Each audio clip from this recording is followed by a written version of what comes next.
सबसे पहले देखेंगे distance formula.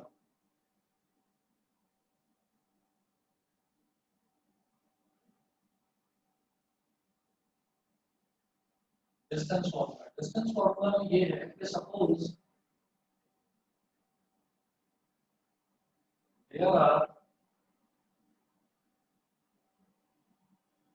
there are 2 points P and Q.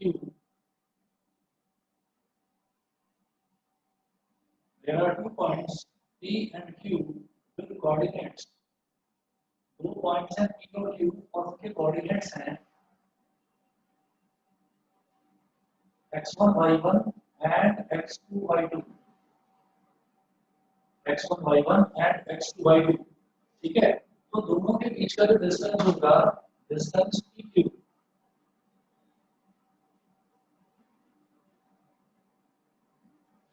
दोनों के बीच का जो डिस्टेंस होगा PQ it is equal to under root x2 minus x1 का whole square x2 minus x1 का whole square plus y2 minus y1 का होल स्क्वायर, ये होता है x2 minus x1 का whole square plus y2 minus y1 का whole square. अब देखिएगा कि पेज नंबर 158 पर एग्जांपल नंबर 1 देखिएगा। एग्जांपल नंबर 1 में ये है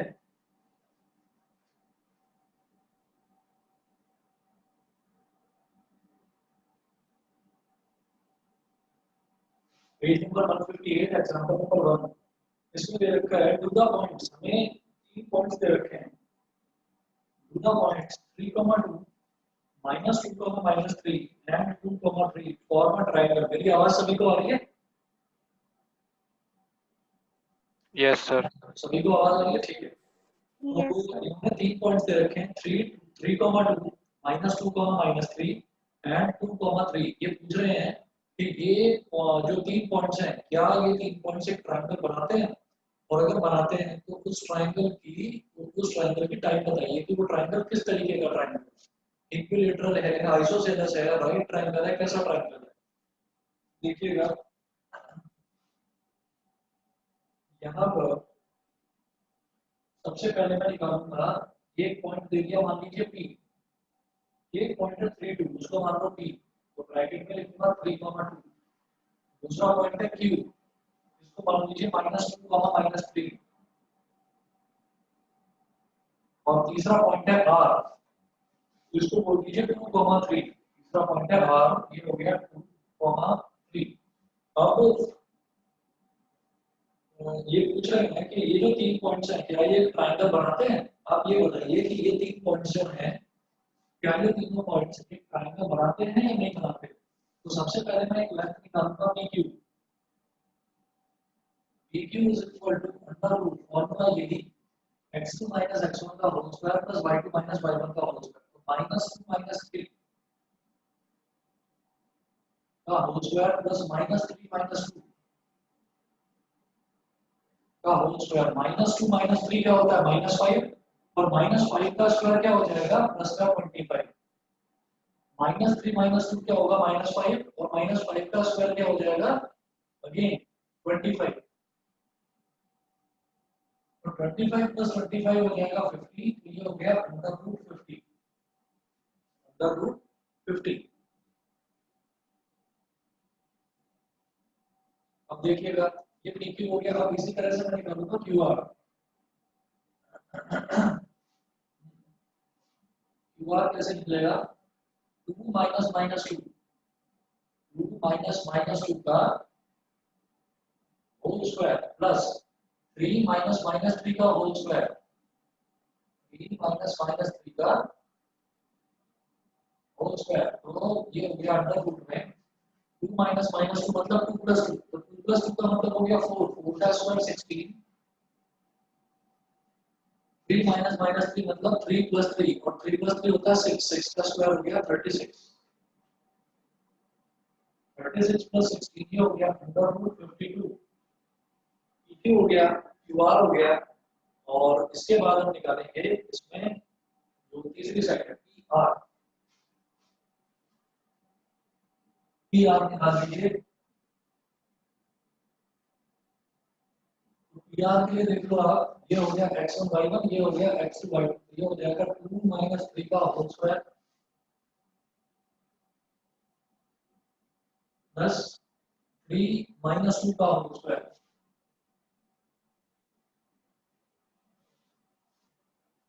तो 2 - 3 होता है -1 का स्क्वायर प्लस 1, 3 - 2 होता है +1 + 1 का स्क्वायर भी +1, 1 + 1 2 √2। हम सीधा देखते हैं यहाँ पर yes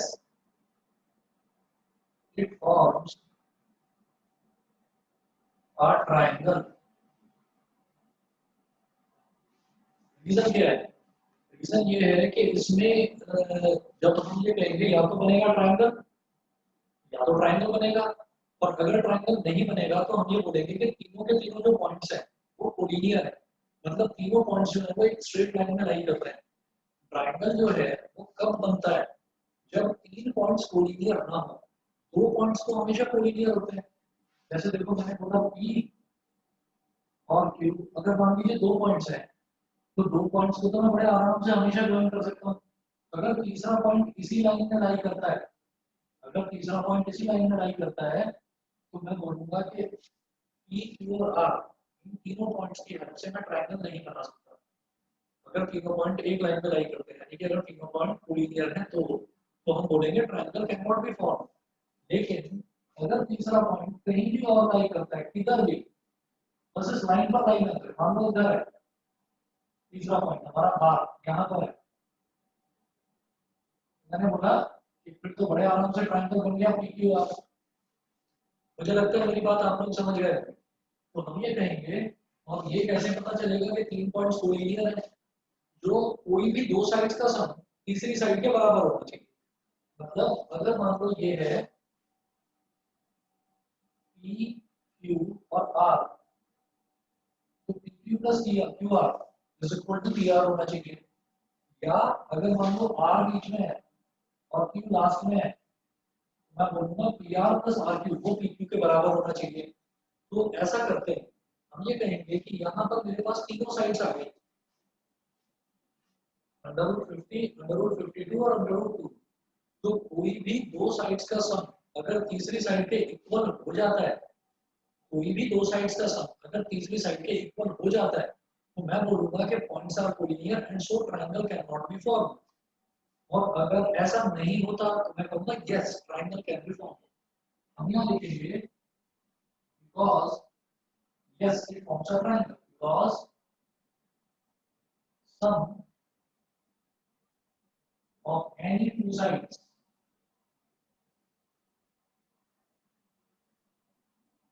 is not equal to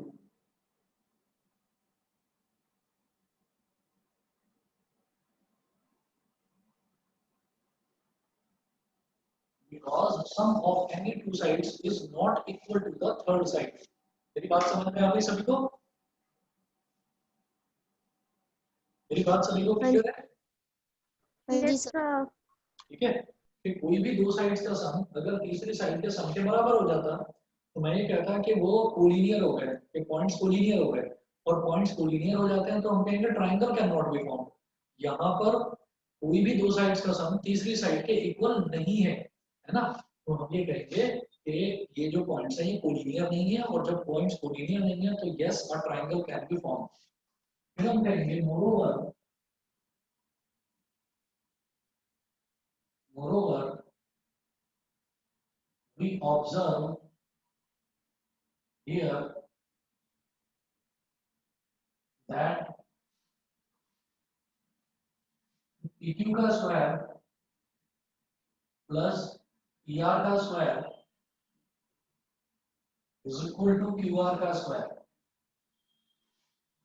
is equal to QR का square.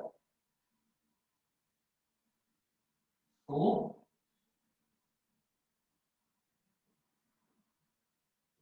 by converse of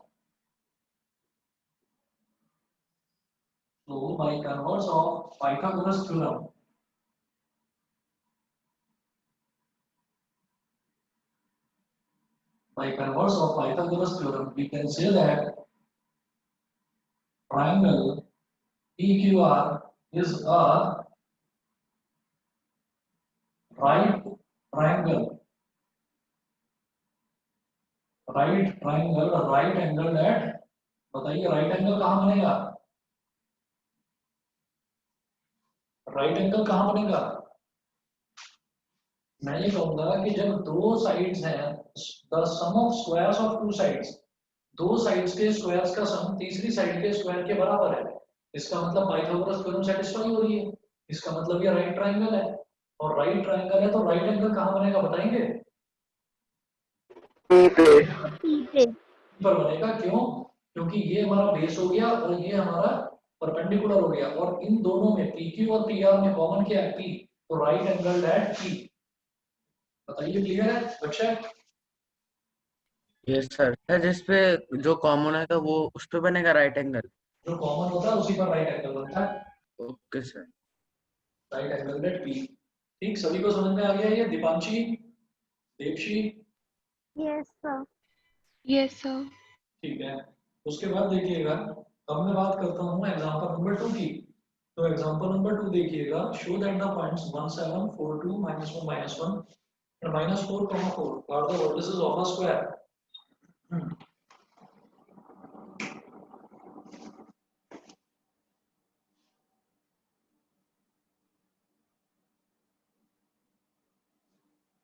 Example number 4. Show that the points 1 7 2 2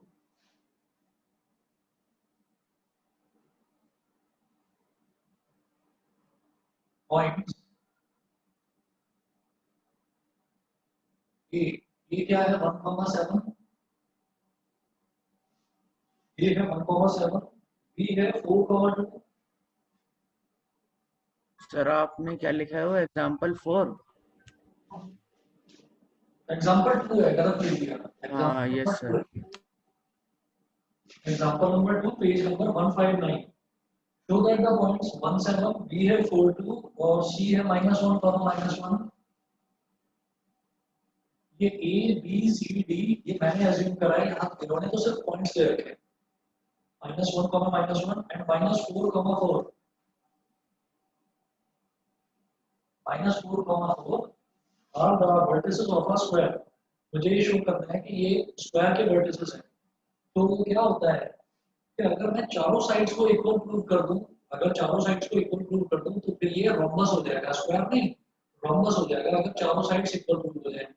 और अगर डायगोनल्स भी इक्वल प्रूव हो जाए तो फिर मैं बोलूंगा कि ये स्क्वायर है, क्योंकि रोम्बस के चारों साइड्स तो इक्वल होती है लेकिन उसका डायगोनल इक्वल नहीं होते। तो अब हम कहेंगे कि AB, सबसे पहले मैं AB की बात करता हूँ। तो AB कैसे निकालेंगे, देखिए 4 -1 का होल स्क्वायर प्लस 2 -7 का होल स्क्वायर। 4 -1 कितना हो गया 3, 3 का स्क्वायर हो गया 9, 2 -7 कितना हो गया -5 का स्क्वायर हो गया 25, ये हो गया √34। AB की वैल्यू हो गई √34। बताइए छोड़ दो इसको, इसी तरह से आप BC CD और DA भी निकाल लेंगे। Yes sir. छोड़ दो, बताइए सभी बच्चे बताओ, आप AB हाँ BC जी सर। CD और DA यस ये सर। चारों साइड्स निकालोगे, चारों साइड्स इक्वल आते ही आप कहोगे since AB is equal to BC is equal to CD is equal to DA, all the four sides are equal, therefore it is a rhombus। आप rhombus बोल देंगे। और उसके बाद में आप इसके डायगोनल्स निकालेंगे। डायगोनल्स क्या होंगे AC और BD। तो जब AC निकालोगे तो ये x1 y1 हो गया, ये x2 y2 हो गया। तो AC निकालोगे, इसी तरह से BD निकालोगे। अगर डायगोनल्स भी इक्वल है तो फिर आप बोल दोगे कि now it is a square. बताइए समझ में आ गया। Yes, sir. Yes, sir. लक्षण क्लियर है। Yes sir. ठीक है, दूसरा लक्षण। Yes sir. ठीक है, 1 मिनट रुकिए, मैं पानी पी रहा हूँ, फिर एग्जांपल नंबर 3 की देखते हैं।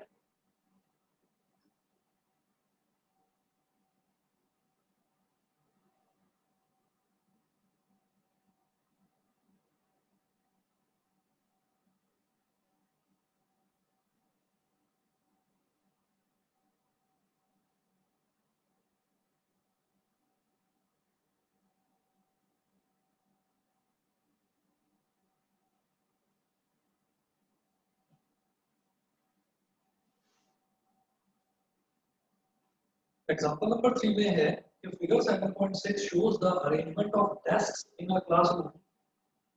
Ashima, Bharti and Camilla are seated at A, B and C respectively. Do you think they are seated in a line? Do you think they are seated in a line? Give reasons for your answer. ठीक है, तो जो इन्होंने diagram दे रखा है, ये इन्होंने एक छोटा सा ग्राफ बनाने की कोशिश करी है। तो मैं वो बनाता हूँ, जरा जो इन्होंने दे रखा है एग्जैक्टली वैसा ही बनाने की कोशिश करते हैं। देखिए एग्जांपल नंबर 3, एग्जांपल नंबर 3 में इन्होंने दिया है 1 2 3 4 5 6 7 8 9 10 11 11 पैरेलल लाइंस ड्रॉ करनी होगी।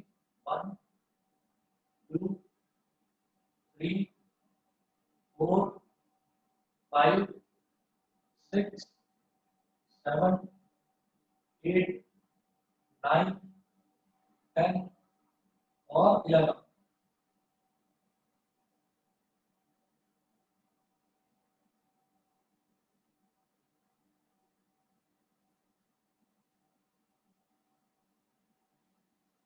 एक तो ये, उसके बाद इसी तरह से 1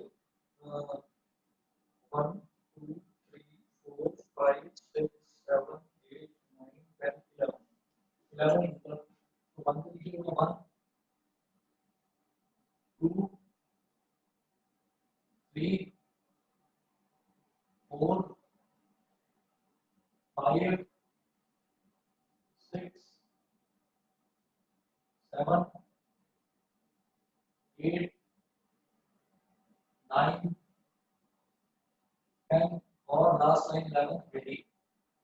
अब आप ये देखिए, ये उन्होंने ग्राफ पेपर यहाँ पर बनाकर दे रखा है और इसमें ये ओरिजिनल पॉइंट ये तो हो गया ओरिजिन 0 1 2 3 4 5 6 7 8 9 10 ऐसे ये 0 1 2 3 4 5 6 7 8 9 और 10 ये हो गया। ठीक है, अब इसमें देखिएगा, इसमें उन्होंने बोला आशिमा इज फॉर, आशिमा के लिए ए, भारती के लिए बी और कैमरा के लिए उन्होंने सी बोला है। इस ग्राफ में जो ये पोजीशन दिखाई है, A is for Ashima, B is for Bharti and C is for camera.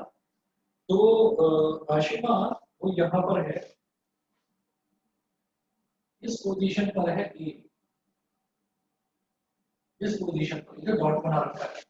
ठीक है, यहाँ पर तो ए है, फिर 6,4 तो ये पोजीशन क्या होगी बेटा 3,1, तो ए पोजीशन हो गई 3,1। ऐसे ही जो भारती है, भारती की पोजीशन दे रखी है 6,4 6 1 2 3 4, तो ये भारती की पोजीशन है। भारती की पोजीशन क्या हो गई 6,4। ऐसे ही कैमरा की पोजीशन, कैमरा है 8,6, 8 यहाँ पर 1 2 3 4 5 6, कैमरा 8,6 ये हो गया। तो ए बी और सी ये तीन मेरे को पॉइंट्स दे रखे हैं। उन्होंने बोला है कि do you think that they are seated in a line, कि क्या वो एक लाइन में बैठे हुए हैं, क्या आपको ऐसा लगता है? तो हम ये करेंगे कि इस चीज को कैसे बताएंगे हम, अगर मान लीजिए ए बी और बी सी इन दोनों का सम ए सी के बराबर आ जाए तो मैं कहूंगा yes they are seated in a line. ठीक है, और ग्राफ के क्वेश्चन जो होते हैं, ग्राफ के क्वेश्चन में मैं एक तीनों पॉइंट्स को अगर मैं स्केल रखकर ज्वाइन कर पा रहा हूँ, एक स्ट्रेट लाइन बन रही है, तो मैं कहूंगा yes they are seated in the line. लेकिन फिर भी आपको प्रूव करके यहाँ पर दिखाना है, तो इसलिए आप पहले ए बी डिस्टेंस निकालोगे। By distance formula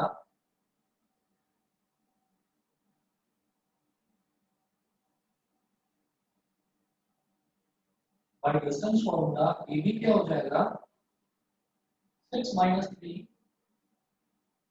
x2 minus x1 का होल स्क्वायर, यानी कि 6 minus 3 का होल स्क्वायर प्लस 4 minus 1 का होल स्क्वायर। मैं शॉर्टकट ले रहा हूँ इसमें, 6 minus 3 कितना हो गया 3, 3 का स्क्वायर हो गया 9, 4 minus 1 कितना हो गया 3, 3 का होल स्क्वायर हो गया 9, 9 plus 9 अंडर रूट 18, और अंडर रूट 18 को मैं लिख सकता हूँ अंडर रूट 9 इंटू 2, ये हो गया 3√2। बताइए समझ गए? समझ में आ गया? 90 बोलो। Yes sir. ओके, पार्ट बताइए, क्लियर है दोनों पार्ट? Yes sir. ओके, अब देखिए ये AB की वैल्यू आ गई 3√2। अब मैं निकालूंगा BC की वैल्यू। तो BC के लिए ये x1 y1 हो गया, ये x2 y2 हो गया। तो BC कितना हो जाएगा? Excuse me sir. हाँ बेटा बताओ। सर जो आपने फॉर्मूला बताया था कि sum of two side is equal to third side होगा, मतलब उसमें कोई भी दो साइड को कंसीडर सकते हैं? हाँ, कोई भी दो साइड होनी चाहिए भाई। देखो जैसे यहाँ पर तो डायग्राम दिखाई दे रहा है ना, तो यहाँ से तो मुझे ये लगता है कि AB और BC इन दोनों का सम AC के बराबर होना चाहिए, क्योंकि यहाँ पर तो मुझे डायग्राम दे रखा है। लेकिन अगर मुझे कोई भी 3 पॉइंट्स दे रखे हैं जिनको मैंने प्लॉट नहीं करा है, तो बिना प्लॉट करे तो मैं बता ही नहीं सकता कि कौन एक के पीछे एक लाइन करेगा। तो वहां पर तो कोई भी दो साइड्स का सम तीसरे के बराबर हो जाएगा, तो मैं कहूंगा यस दे आर कोलिनियर। लेकिन यहाँ पर देखने से ये दिखाई देते हैं जैसे एक स्ट्रेट लाइन का, तो AB plus BC should be equal to AC। समझ गए? हाँ जी सर। है ना? तो अब मैं निकालता हूँ यहाँ पर BC क्या हो जाएगा? 8 - 6 का होल स्क्वायर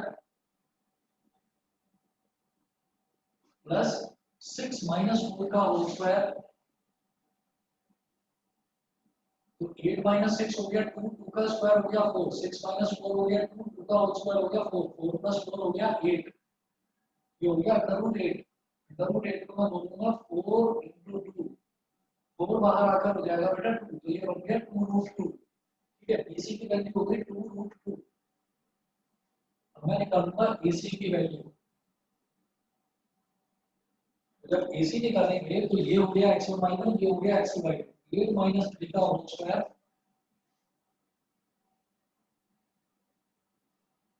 प्लस 6 - 1 का होल स्क्वायर।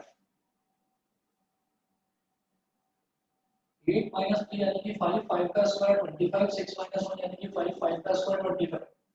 तो 25 + 25 हो गया 50। 50 को मैं क्या लिख सकता हूँ? 25 × 2, और 25 स्क्वायर रूट के बाहर आकर हो जाएगा 5√2। मैं कहूँगा क्लियरली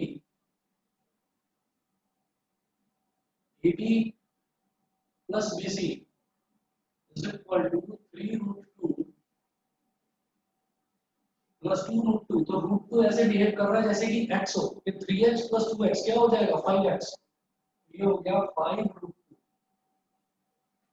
एंड AC वो मैंने कैलकुलेट करा है 5√2। तो हम कहेंगे से AB plus BC is equal to AC। So yes, the points, yes, Ashima, Bharti and Camilla are seated in a line, are seated in a line। बताइए क्लियर है? हाँ जी सर। बताओ रुद्रांश, समझ में आ गया? हाँ जी सर, समझ में आ गया। ठीक है, हर्षित समझ गए? Yes sir. Harshika? Yes, sir. ठीक है। अब इसके बाद आप देखिएगा एग्जांपल नंबर 3 हो गया, फिर देखिए example number 4।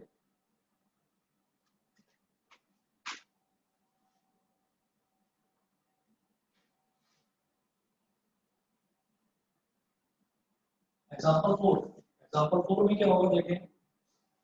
Find the relation between x and y such that the point x, y is equidistant from the point 7, 1 and 3, 5.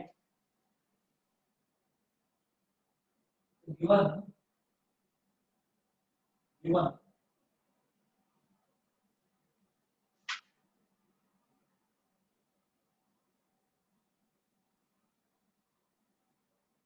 point है P, P ले लो कोई point x, y। ये पॉइंट इससे Q से, और Q का क्या है वैल्यू? कोऑर्डिनेट्स क्या है क्योंकि 7,1 सर फ्रीज हो गई आपकी वीडियो। अभी चालू हो जाएगी। और 1 मिनट रुको, देखता हूँ जरा। हाँ जी, तो इन्होंने दे रखा है कि P is a point x y।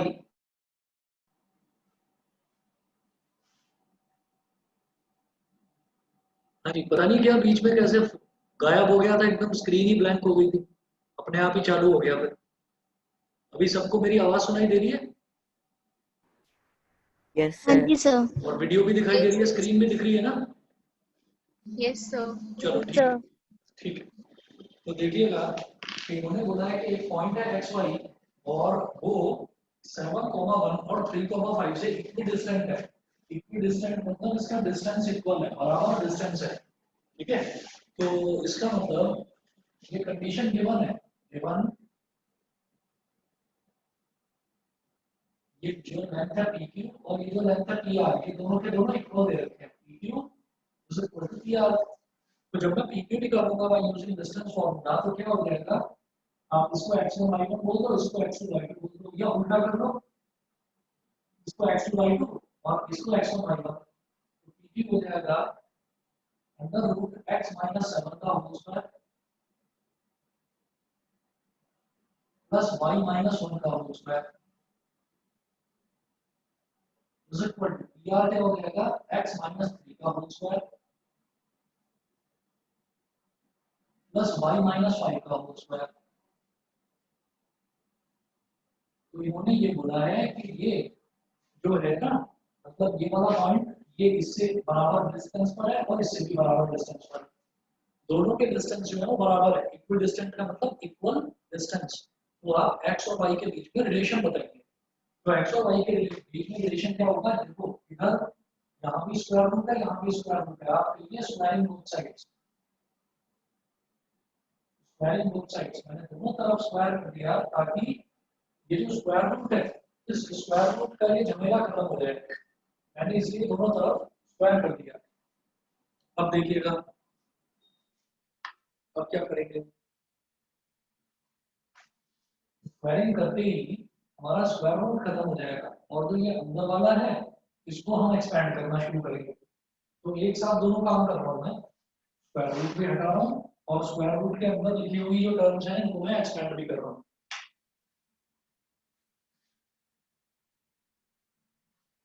तो x माइनस 7 का होल स्क्वायर, स्क्वायर रूट तो हट गया, तो ये हो गया x स्क्वायर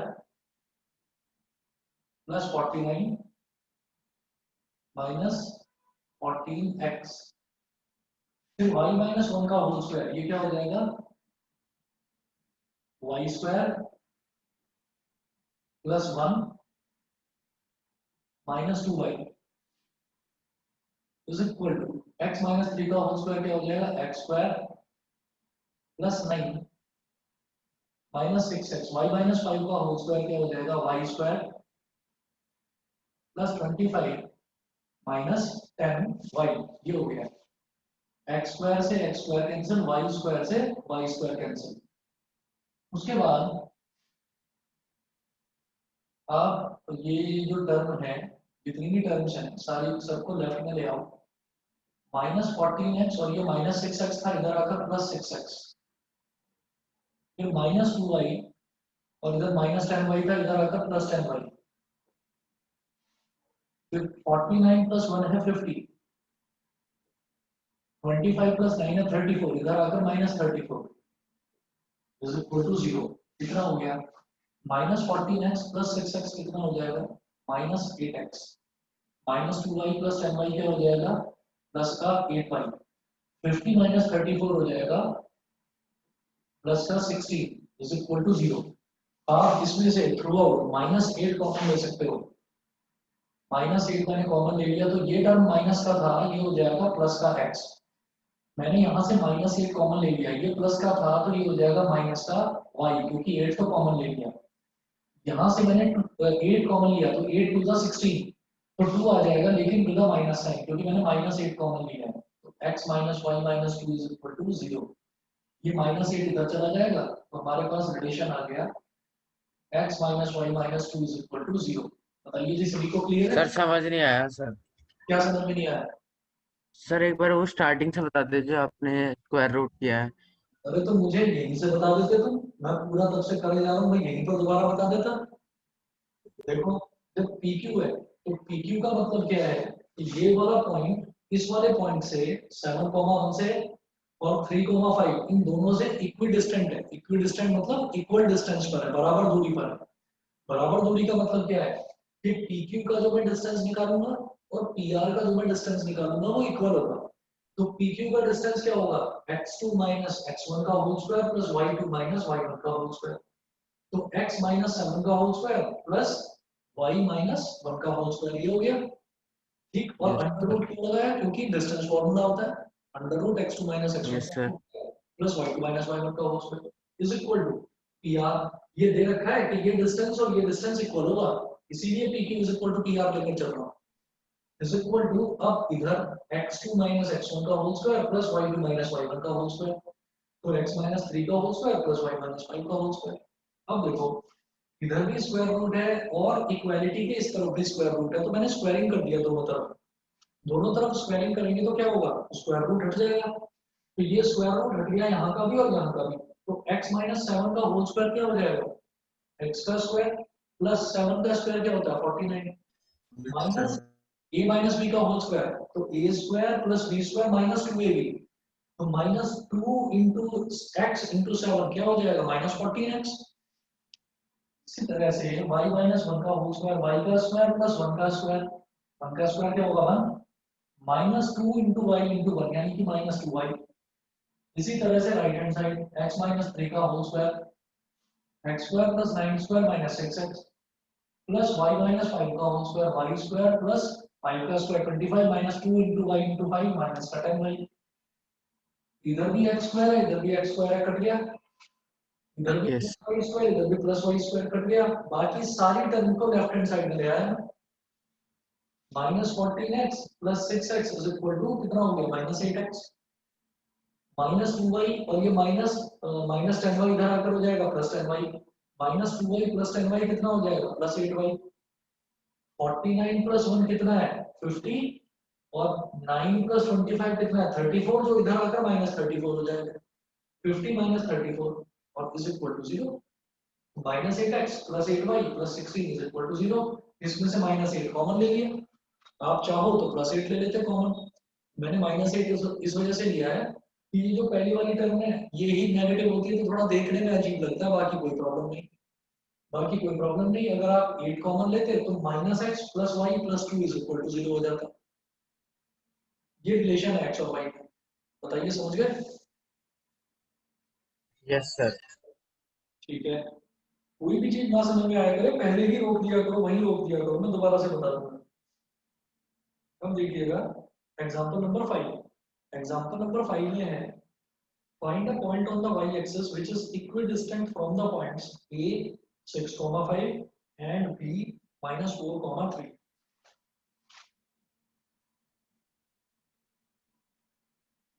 मुझे एक पॉइंट बताना है कहां पर, find a point on y axis. तो वाई एक्सिस पर जब भी मैं किसी पॉइंट की बात करता हूं तो वाई एक्सिस पर एक्स की वैल्यू 0 हो जाती है, ठीक। और अगर कोई पॉइंट मुझे एक्स एक्सिस पर निकालना होगा तो एक्स एक्सिस पर वाई की वैल्यू 0 हो जाती है। वाई एक्सिस पर एक्स की वैल्यू 0 हो जाती है और एक्स एक्सिस पर वाई की वैल्यू 0 हो जाती है। तो हम ये कहेंगे let the point on let the point on y-axis be let the point on y-axis be p let the point on y-axis be p 0, y। मतलब तो y-axis है, मुझे एक पॉइंट बताना है जो y-axis पर है और जो कि इक्विडिस्टेंट है फ्रॉम टू पॉइंट्स। इससे एक पॉइंट ले लो a और एक पॉइंट ले लो b। ये क्या दे रखा है 6,5 और b क्या दे रखा है -4,3। a है 6,5 और b है -4,3। ठीक है, तो अब हम क्या करेंगे कि मुझे पीए निकालना है और पीबी निकालना है, और ये दोनों इक्वल है, ये दे रखा है। तो वो बोल रहे हैं कि find a point on y axis, तो हम क्या करेंगे, PA is equal to PB. छोड़ दो इस क्वेश्चन को, करोगे अपने आप? हाँ जी सर। यहाँ पर क्या था इस वाले क्वेश्चन में, x और y था, यहाँ x की वैल्यू तो 0 हो गई, because the point is on y axis, y axis पर x की वैल्यू 0 होती है। तो अब जरा देखिएगा कि जब ये मेरे पास आ गया, तो यहाँ पर तो एक ही अननोन बचा y, तो जब मैं रिलेशन निकालूंगा तो y की वैल्यू ऑटोमेटिकली आ जाएगी। बताइए क्लियर है कि नहीं? हाँ जी सर। सभी को क्लियर है? देवशी क्लियर है? काव्या, काम्या हाँ जी सर। और सक्षम बताओ। Yes sir. ठीक है जी, चलिए अब इसके बाद जो है, हम इसमें जो भी रिवीजन कर रहे हैं, तो आप एक काम करना, मैं बस इतने ही क्वेश्चन करवाऊंगा। ये क्वेश्चन नंबर 5 आप कंप्लीट करिएगा, और एक्सरसाइज 7.1 में 10 क्वेश्चन है, 10 के 10 क्वेश्चन आप करिए। जो भी डाउट्स हैं मेरे से कल पूछना। मैं इसमें जो अगला टॉपिक है सेक्शन फॉर्मूला, वो एक्सप्लेन कर रहा हूँ। ठीक, बस 2 मिनट रुकिए, मैं जरा पानी पी रहा हूँ, और तुम एक काम करो, चाहे तो वैल्यू निकाल लो इसकी, अगर अभी कैलकुलेट कर सकते हो तो अभी निकाल लो वैल्यू। लक्ष्य है, अभी वैल्यू निकालने ये करो इसकी, अभी कोशिश करो कि वैल्यू निकल जाए।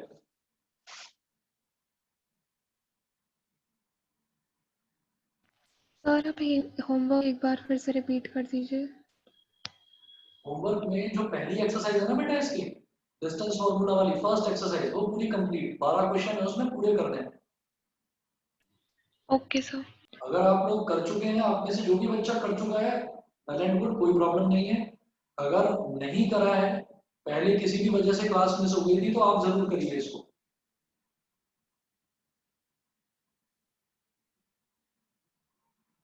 सर करके भेजेंगे भी। अगर करेंगे तो भेज देना।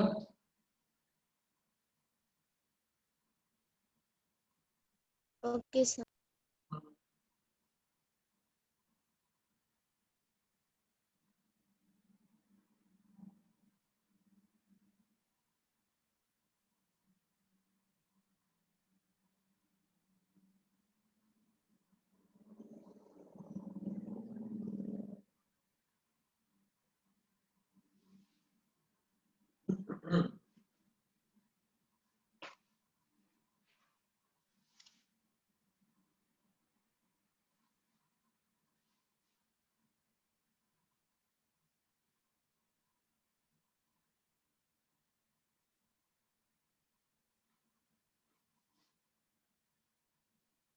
बताओ लक्ष्य, हो गया ये?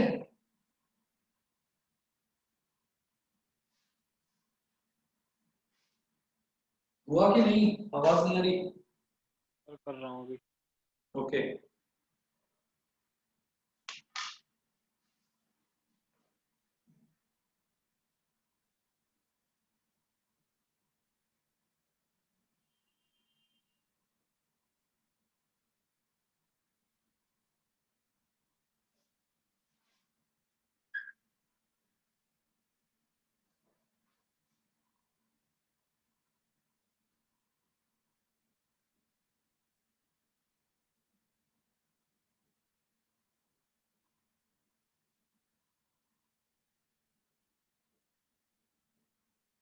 सर y की वैल्यू बतानी है ना? वाई की वैल्यू बतानी है, हाँ 9 है। बिल्कुल सही, वैल्यू 9 आ रही है, 9 आ रही है, बिल्कुल सही।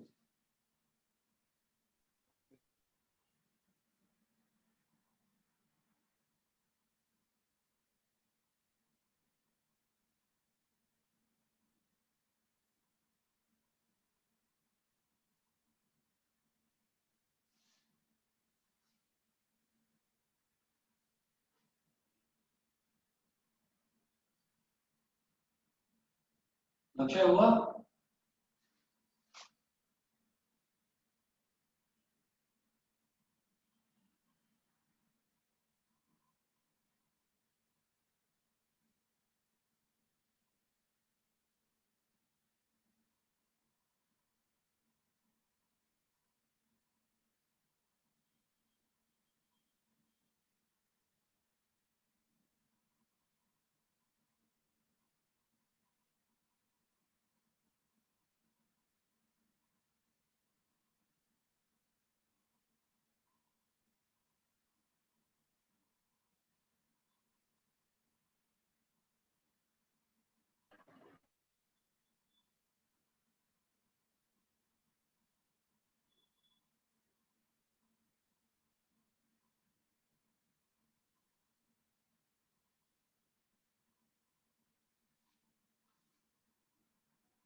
लक्ष्य क्वेश्चन नहीं हुआ क्या अभी? सर हो कर रहा हूँ सर। इक्वल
चलिए जी, हो गया तो बहुत बढ़िया बात है। नहीं हुआ है तो इसको खुद से ट्राई करना। सेक्शन फॉर्मूला नोट करो फटाफट।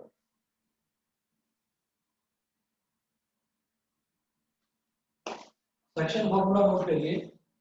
सेक्शन फॉर्मूला में क्या होता है कि अगर मान लीजिए कोई भी लाइन सेगमेंट है, कोई भी लाइन सेगमेंट इस तरह से बन रहा है कि वो दो पॉइंट्स को ज्वाइन कर रहा है। एक पॉइंट है मेरे पास x1 y1 और एक पॉइंट है मेरे पास x2 y2।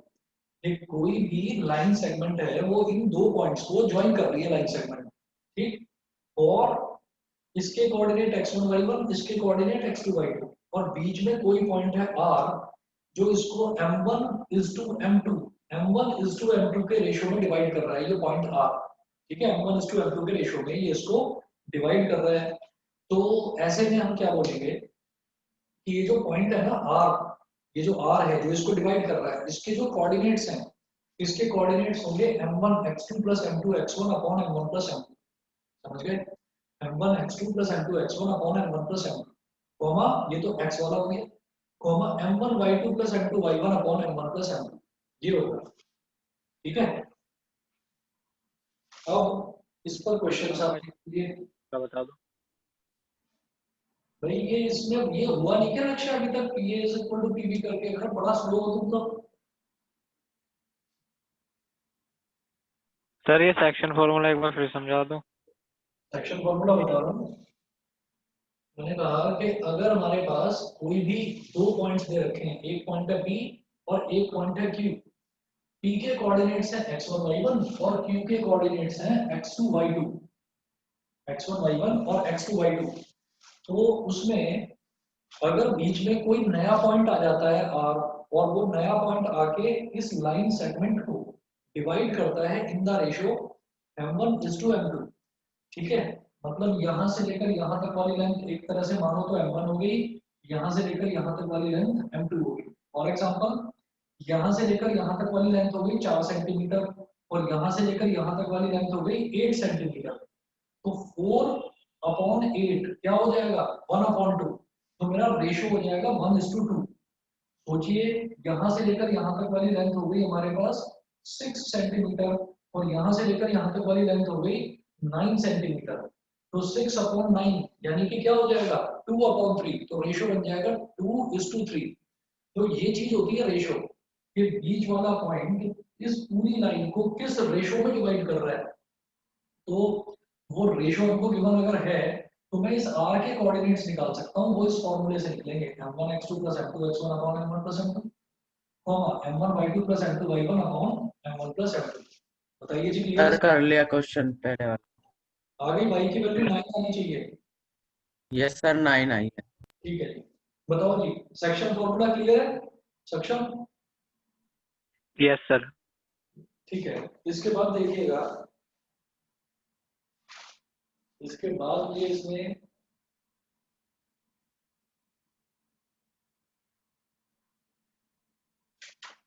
आप क्वेश्चन उठाइए यहाँ पर। Example number 6, page number 164, page number 164, example number 6।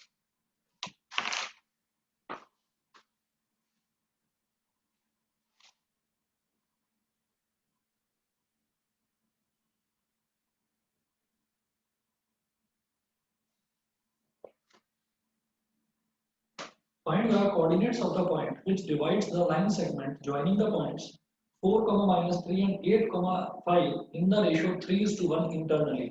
Internally का मतलब क्या है कि ये जो पॉइंट है ये इनके बीच में ही लाई कर रहा है.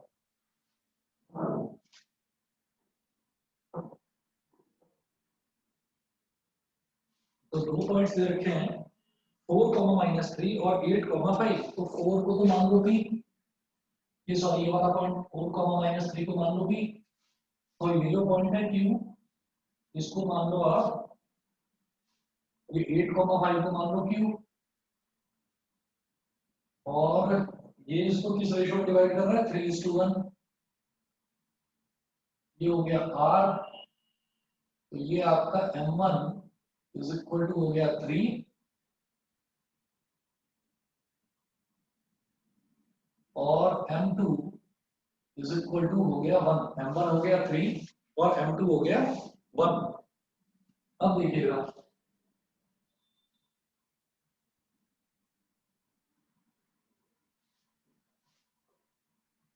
M1 3 और M2 1. अब इसमें मैं क्या करूंगा कि कोऑर्डिनेट्स ऑफ R के कोऑर्डिनेट्स सेक्शन फॉर्मूला लगाओ, क्या हो जाएंगे M1 x2 plus M2 x1 upon M1 plus M2 comma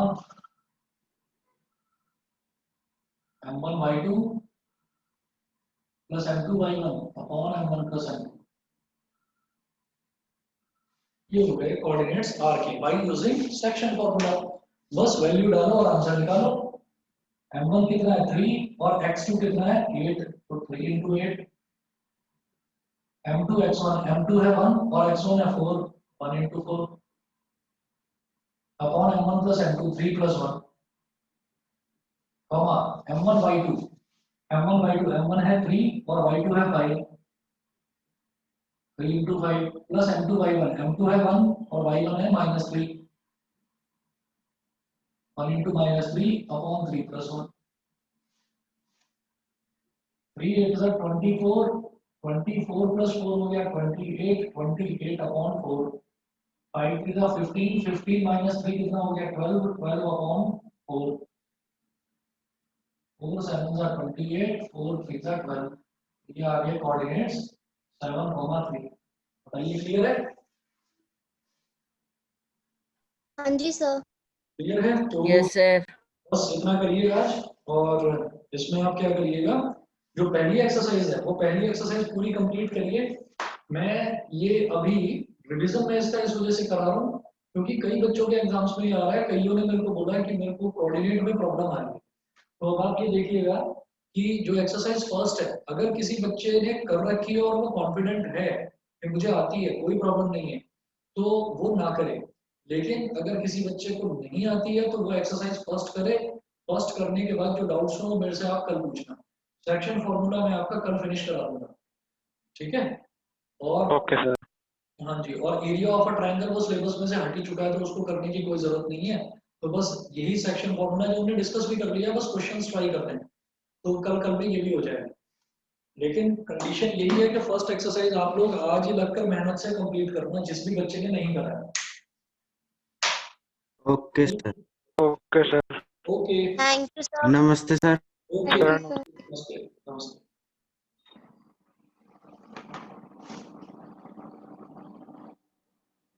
thank you sir. Okay.